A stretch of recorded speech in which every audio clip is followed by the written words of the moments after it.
Okay, welcome back. I'm just going to do a quick update on the Parang Golok 135.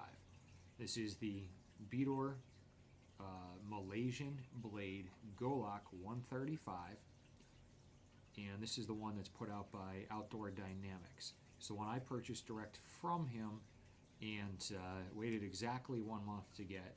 I've now had it almost a month now. It's end of December, so just under a month. Did some chopping with it, just processed a deer with it. That video is going to be up, as well as chopping through bone. And as many of you know, is bone, especially deer bone, shin bone, is pretty much as hard as some stones. So Isis the shrub kitties in this as well. First off, the balance of this is phenomenal. It has a, I mean, it's just absolutely, right about there. This handle is 6.5 inches, and it's 12.25 inches or 12 1/4 inches on the blade. Rat tail tang, Croatian wood handle, 18.75. It probably smells the olive oil that I put on from last night. 18.75, 18 3/4 inches, 5160 steel. It is a drop point. And the handle at the widest point is 1.13 inch thick, and it weighs 19.7 ounce. So just a little bit over a pound. Thoughts? The sheath sucks. The myparang sheath that comes, it's okay.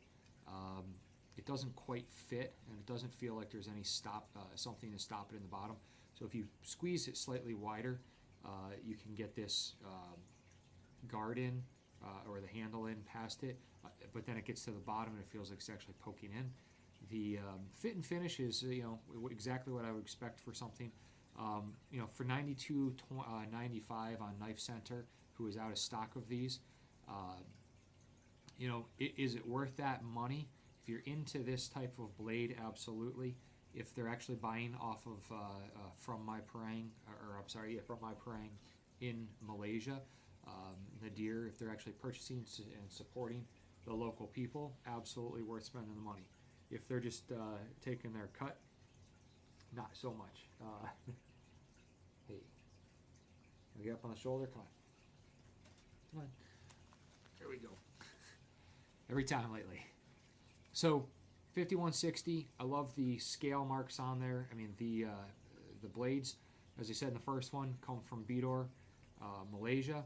They are a couple of dollar blades done by the local craftsman. He then takes these, finishes them up, gives them a better edge, and puts on his own Croatian sustainable wood handle, epoxies them in with a glue. Fit and finish of that, you can see a little bit to be desired, but for a rough finished knife, see how straight. This is razor sharp. I did put it through the work sharp. It's pretty darn straight. There's a slight bend in it that kind of goes this way. Not very much. And then there is also, which I did not notice, but initially in my awesome, but coming up the spine and right here is an indentation. It looks like it was actually, and you can see it, let me see, right here. That little section comes in, there's actually a little bit in. Does it affect performance? No. It looks like when he was polishing it up, took it onto a sander, they actually rounded out the edges, whether that was from Nadir or that was from the village. Either way, doesn't affect performance. So, chopping wood. There's a chop test on there, and I'll do another one just of this one going through. Chops phenomenally. The weight, the finish, it naturally goes forward. It doesn't fatigue. The swept cup works nice. Going through the bone, you're going to notice coming in, there's some rough spots right here. It's where I hit it on the bone. See, hopefully you can see those, and if you can't, right there, I can feel them. What's really neat is they're folds, they're not chips. And anybody knows knife stuff, you would rather have your edge fold, because you can just take a steel to it, sharpen it up, versus a chip, which you would have to then take and polish down. Now I can see those extremely well. Let's see. Right behind my finger here. And there's two right here. And those are folded over. And there's another one right here.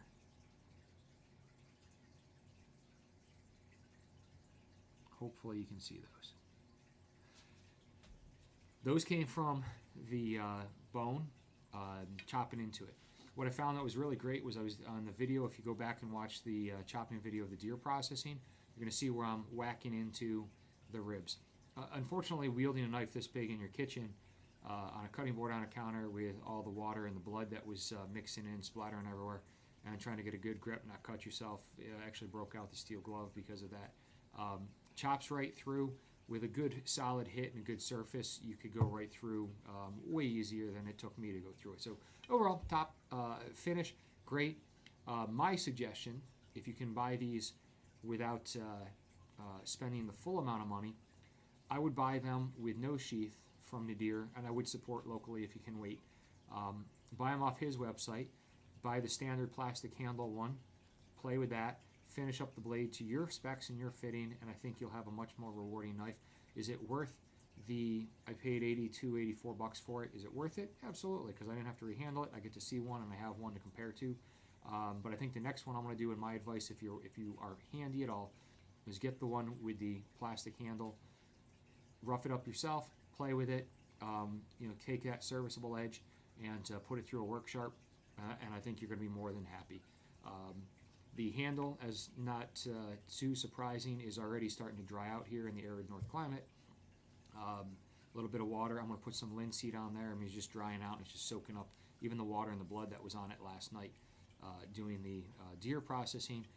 Overall, I love his handle. If you're not a handy person and you are looking for out of the package go, great. I'm going to be making a Kydex sheath for this probably this weekend. And that other sheath in my parang I have went on to that, I don't even remember the name of it. It was that Colombian machete that was 12 inches, fits perfectly. But I'm going to make a Kydex or PVC sheath for this. Overall, absolutely love it. Almost no edge damage to that going through bone, processing up, and took a razor sharp edge. And coming from him was pretty much paper shaving. So here's my spec sheet. Let's see, after cutting through bone, hang on, let's see.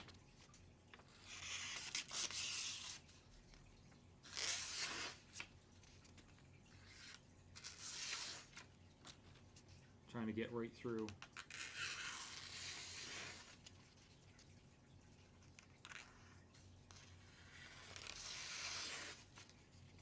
This recurve portion, just got to get it in there the way it just catches that paper.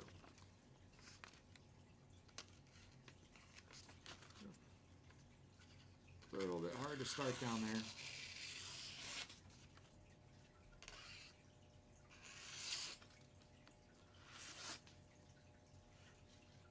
And this is not has not been touched up since processing that deer. And if you can get it started, so not bad. I like going slower. Tends to show you more than trying to go fast.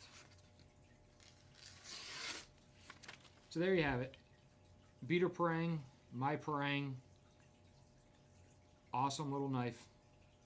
Nothing little about it. Weight-wise though, balance-wise, great. If you're not handy, buy one finished up, support him. If you are handy, I'd say buy two or one of each style that you want. It includes international shipping, and go with the plastic handles and finish them up yourself. Hope that influences you a little bit to, or inspires you. Hope that inspires you a little bit to get out there and try some of these other countries. Edges, weaponry, tools, farm equipment. I use this one day on my trap line, and it cuts right through vines, thorns, little small saplings, 1.5 inch saplings, like it's not there. A lot of that lends to the weight and the speed of which you can strike at the angle. I really overall am impressed with it.